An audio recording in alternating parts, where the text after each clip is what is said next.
In today's video, I'm going to teach you how to create a captivating video using CapCut by incorporating a transparent phone frame into your footage.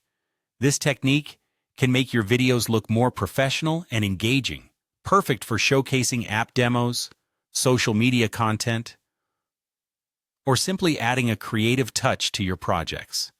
So let's dive into the process, step by step. First, you'll need to download a transparent phone frame PNG.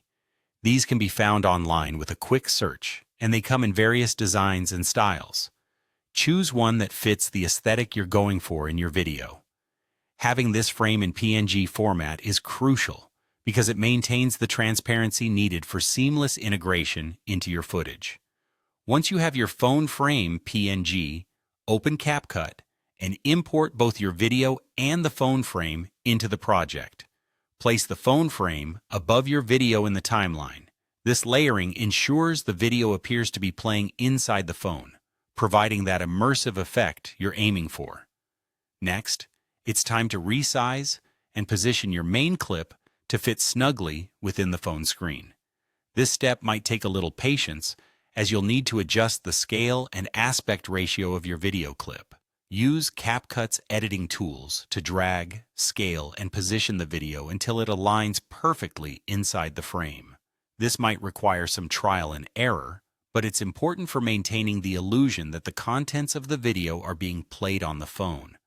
To add a touch of realism, consider incorporating screen reflections, icons, or overlays. These small details can make a substantial difference in authenticity. Perhaps use a subtle glare or light reflection at the edges of the phone to mimic the way glass catches light. Adding familiar app icons or a fake notification can also enhance the effect, making viewers feel as if the phone is actually in use. Animating the phone's movement is the next step. CapCut offers a range of animation tools that can be used to bring your video to life. Whether you want the phone to slide into view, rotate, or simulate being picked up and handled, explore the various animation options to find what best suits your video's narrative. Experiment with the entry and exit animations, as well as the timing and speed, to achieve the desired motion. And there you have it. By following these steps, you've successfully integrated a transparent phone frame into your video using CapCut. This technique opens up a world of creative possibilities, allowing you to showcase content in a unique and dynamic way. Thanks for watching, and happy editing.